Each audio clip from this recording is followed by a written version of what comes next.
Welcome to News Today with WDW News Today. I'm Tom Corliss. Here now the news for March 3rd, 2021. As Walt Disney World's Magic Kingdom approaches its 50th birthday, some love is being shown for an adorable character from the park's 5-decade history in the form of a new mural in Adventureland. The mural can be found on the left side of the Sunshine Tree Terrace, very close to the entrance of the Jungle Navigation Company Limited Skipper Canteen. The mural features the little orange bird with a citrus swirl, surrounded by tropical flowers and with the smiling sun above him. He's thinking his little sunny thoughts, just like those mentioned in his theme song. Walt Disney World site portfolio executive Zach Ridley shared some insight on the mural's addition on Instagram. Of course, the only proper way to draw the little orange bird is definitely with a bird overseeing the process. In addition, the Sunshine Tree Terrace in the Magic Kingdom got a new sign above it today. The sign now says, "Home of the Orange Bird." Of course, the orange bird was on this sign already, but this art style matches the mural. It was designed by the same artist. So I think just overall, just a little bit of an update for the Sunshine Tree Terrace. It never really moved into this space when they switched it with the Aloha Isle. And so I think this was like, all right, let's give it some proper signage and decoration finally. We've been closely monitoring the demolition of Innovations West at Epcot. We stopped by to see how the work was progressing since our last visit yesterday. Structural support beams continue to be removed from the building, and remnant pipes and wiring still visible in some places. But the biggest change this week is that they have completely disconnected what we would call the front of the building from the back of it. So there is a whole portion in the middle that's just completely gone. Of course, this is going to be sad for many longtime visitors as Innovations / Communicore. This building has been there since 1982. So it's going to be weird for it not to be there, but obviously this clears way finally for the Moana Journey of Water attraction, the water play area that will eventually join the World Celebration neighborhood at Epcot sometime in the future. A brand new park map debuted at Disney's Hollywood Studios featuring 2 young child amputees as part of Disney's ongoing initiative for more inclusion. Last year, the map at Studios featured a same-sex couple for the first time. In this case, the 2 children show off their lightsaber skills in front of Star Wars Galaxy's Edge. The new park maps also feature all the stuff you would think. But most importantly, the new relaxation station at the Indiana Jones Epic Stunt Theater is listed in here as well. But it's nice to see that they're not just like, oh, let's just have a normal couple on front of the park maps. It's nice to see that they're, making everyone feel represented on the front of those. Guests visiting the studios who might need an extra treat can visit a drink stand in Toy Story Land that sells on-tap cocktails, frozen treats, and beer. We decided to try a relatively new Cosmopolitan, a drink that used to be served at the Hollywood Hills Amphitheater for Fantasmic. With Fantasmic closed, they've decided they should just sell it out here. So they have Grey Goose vodka on tap at this stand in Toy Story Land. You see the tap now. And the cast member will mix it for you there. Get this drink for $13. Read the review on our site. New themed floor markers have been added to the loading area of Kilimanjaro Safaris at Disney's Animal Kingdom. The floor markers are not physical distancing markers. They're simply used for keeping guests in the correct numbered rows before boarding a vehicle. So these will be there long after the pandemic is over. Most of the markers are a deep red and have intricate carvings. They're a dramatic improvement over what was just paint previously. The final markers before boarding are gold and have different carvings. The red markers stretch past the plexiglass dividers. That's sort of like the second load area, and then the yellow is right before you actually get into the vehicles. You'll be seeing green with this new St. Patrick's Day treat at Animal Kingdom. The Minty Cupcake is available at both the Flame Tree Barbecue and the Creature Comforts Starbucks location for $5.99. It's a chocolate cupcake with mint ganache filling, vanilla frosting, and a chocolate shamrock. If you're a fan of mint, this might be the perfect cupcake for you. I am Irish but hate mint, so I will abstain. Head on over to WDWNT.com to read our thoughts. In honor of Women's History Month, Disney Springs is inviting guests to celebrate her story with new female-led offerings and entertainment. Decorations for the celebration are now up throughout Disney Springs, including banners featuring different female Disney characters. Each banner has a character silhouette against a color. Disney Springs, in honor of this event, is offering several new treats, as we mentioned. At Marketplace Snacks, guests can pick up the new Mrs. Incredible Float. It's Dole Whip Strawberry and Dole Whip Lemon with black cherry lemonade and a souvenir straw of Elastigirl. The souvenir straw comes wrapped in plastic and not only features Elastigirl, but also includes her baby. You can get it for $9.99. And again, the full review at WDWNT.com. As well, over at the Ganachery, they have a Captain Marvel Piñata treat. It was created by chef chocolatier Amanda Lauder for Celebrate Her Story. It's a dark 65% chocolate sphere filled with toffee crunch. That sounds good. The piñata comes in a plastic dome. You can get it at the Ganachery at Disney Springs for $28. You get the hammer, too. You get to smash it. It's quite the experience. A new mug and Nike polo shirt for Disney's Contemporary Resort can be found in the resort's gift shops, namely BVG. The mug has the Mary Blair-inspired designs on both sides. Mickey and Minnie pose in front of a pink version of the Contemporary with fireworks on one side, and on the other, the resort is decorated with beautiful colors and patterns. The mug is $19.99. The polo shirt is a light blue with the resort's logo embroidered on the front. It's a Nike shirt, a Nike dry fit. It's lightweight, has synthetic stretch fabric. And it's pretty sleek. I got to say, I always love this logo. I like the colors of this. It's $74.99, but it is a Nike dry fit, so, that's generally what they cost. Disney's Yacht Club Resort also has some new merchandise. There it is. Available at the market at Ale and Compass, featuring this Tervis tumbler, a cozy robe with the classic resort logo, and as well a Disney Cruise Line kids hat. Because what else are they going to do with this cruise line merchandise at this point? The Tervis has Mickey and Minnie enjoying a day out on a sailboat in front of the resort. With a background including Disney's Yacht Club itself and the lighthouse, the imagery is placed on a blue inner wall of the tumbler. It is a Tervis, so it's quality. Again, as we said before, there is a Disney Cruise Line kids captain's hat available as well. It's nice to see. The child size cap is $17.99. And finally, you can take home the comfort of Disney's Yacht Club with the kimono-style robe. The left chest of the robe has the resort's classic logo, the blue sailboat and red and gold accents, has a soft fleece lining, making it a cozy piece of loungewear. That is $74.99. I think I need this robe. Definitely think so. Traveling light has never been easier thanks to the PopSockets Pop Wallet line. These phone accessories allow you to store your cards while providing a good grip on your phone. You also use it as a stand.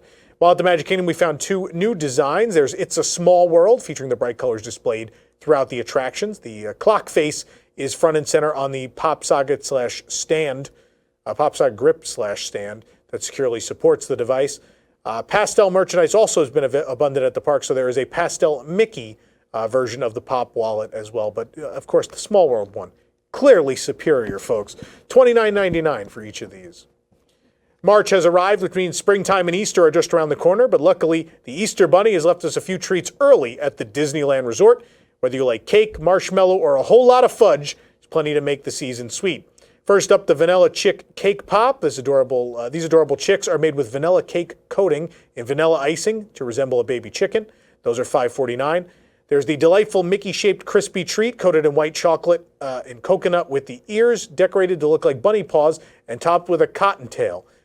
I think this is adorable. This treat is $5.99. And, of course, it wouldn't be Easter at Disneyland without these fudge eggs. They are a Disneyland tradition, and they are delicious. Generally, I take a spring trip, and I always make a point to get these. They're really fantastic.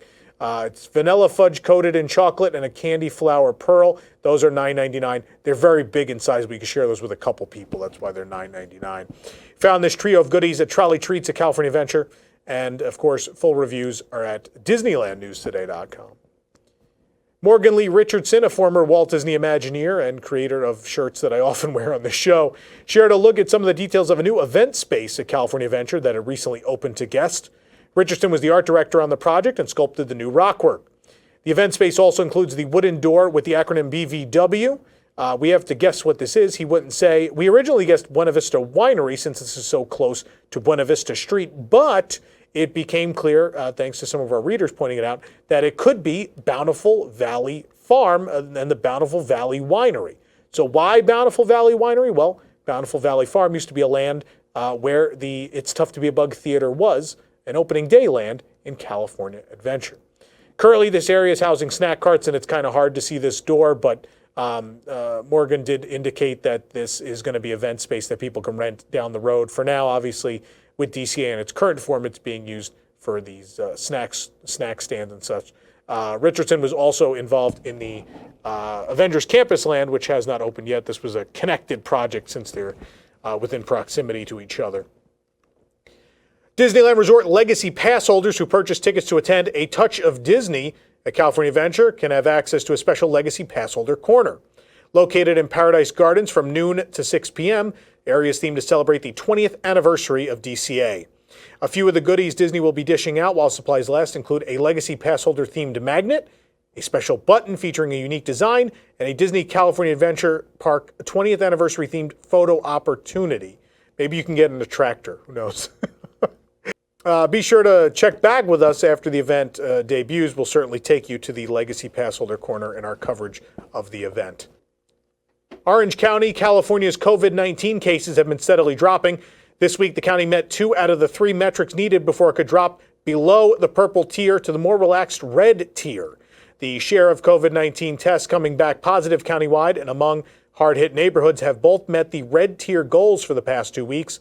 The third metric, the rate of new cases by population, was just barely above the red tier threshold. The county's case rate was 11.9 per day per 100,000 residents last week. As of Tuesday, the rate was 7.6. A rate of 7 per 100,000 is needed to move into the red tier. The outlook is good that a rate of 7 could be reached next week. All 3 metrics must then stay in their red tier ranges for 2 consecutive weeks for the tier to actually change again. In the red tier, restaurants, movie theaters, and other indoor businesses can reopen with masks and physical distancing in place, which is a good step for the downtown Disney district.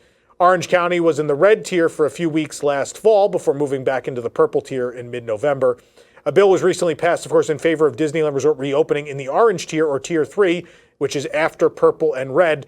All of this would indicate that we might be heading towards a summer reopening and maybe even early summer reopening of the Disneyland Resort theme parks in full, obviously limited capacity, but as full parks with attractions. So we'll see what happens as the weeks progress, but it's certainly a good time to be hopeful. One of the big selling points of the new Minnie's Style Studio greeting at Tokyo Disneyland was that Minnie's outfit and backdrop will change every season. We've already seen her fashionable Parisian autumn look and her sporting a chic New York winter style, but now it is spring, and her new style has debuted featuring the windmills of the Netherlands. Her flowery springtime outfit features primarily reds and pinks with splotches of yellow. On the backdrop is a field outside of Amsterdam featuring blooming flowers and windmills. Minnie's hat features both artificial and abstract flowers on top, mostly in red but with a bit of green thrown in for contrast.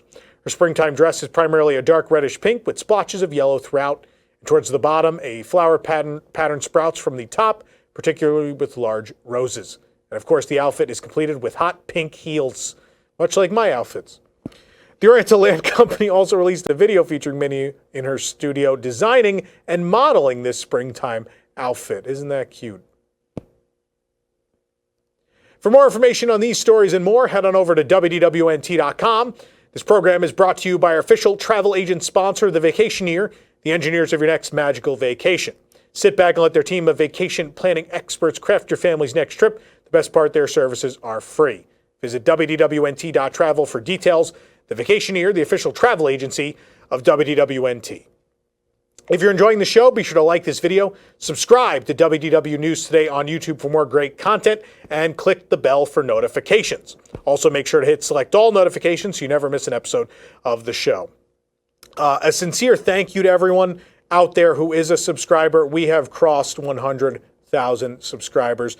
Thank you guys so much, and let's keep it going. And we got lots more content to share, and we are ready to take on everyone who wants to subscribe. So please join us. We provide lots of what we think is great content each and every week. And don't forget, this Thursday on WDW News Tonight, we start March Madness, our tournament of 64 Walt Disney World ride vehicles. For the worldwide leader in Disney Parks news, this is Tom Corliss saying enjoy the rest of your today and have a great, big, beautiful tomorrow. Pressing Issues is the spin-off of the WDW News Today podcast segment as a long-form panel discussion in which some of the brightest minds of WDWNT analyze the biggest stories of the week and their impact on the Walt Disney Company, its parks, guests, and cast members. Join us every Sunday at 8 p.m. Eastern, live on YouTube, Facebook, and Twitter, or afterward on the WDW News Today podcast feed.